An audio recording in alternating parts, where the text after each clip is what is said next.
É ali, ó, a casa é ali, o portão azul. Não, pega a mochila, eu vou me molhar um pouco, eu vou passar mal. Ô, Nani. Cadê quem tá com a chave? Não, esqueci a chave. Pô, ninguém pensou na chave, né? Tomara que demore bastante torrar no sol aí. Prestou já? Você já? A cabeça tá com fone no ouvido ou som alto, duvido escutar.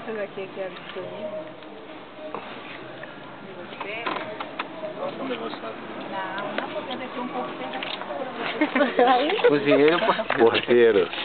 Vai já vai esperar pra você. Aí, falei que ele tava com o computador ligado? Quem falou? Ah, ali. Não, eu falei assim, eu falei que tava com o computador ligado.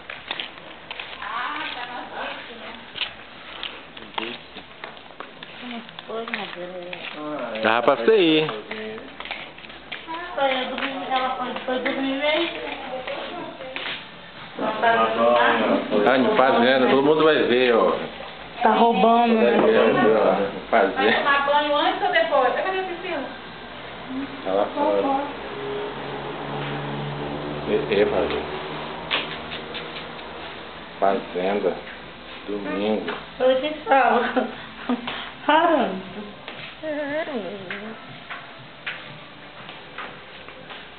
Chega de óculos, tá doido.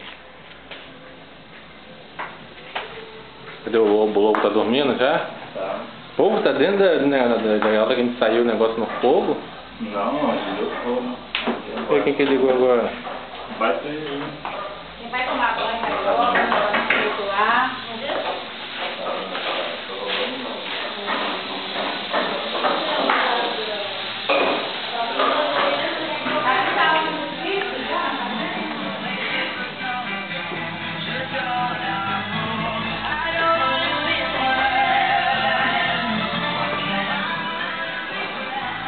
Daí, Baralzinho.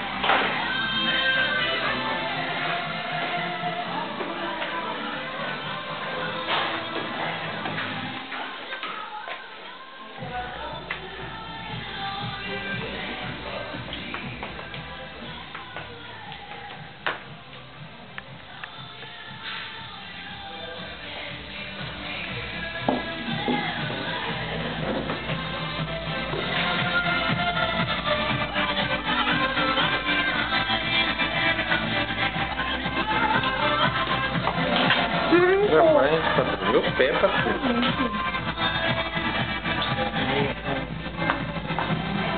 Bora, vai acabar aqui com...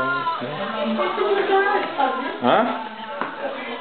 Aí, faz um Orkut de novo, velho. Não tem Orkut? Não. Eu não mexer no computador, não. Ah, mas deixa Só pra eu... jogo. Já não tem no computador. Fazer a conexão. Mexeu lá, né? Ah, mexi lá, né? Tô com um negócio aqui na mão. Quando eu comecei, essa porcaria desse Orkut aí que cai toda hora. Orkut cagado. Ele tá tentando roubar, você não tá vendo?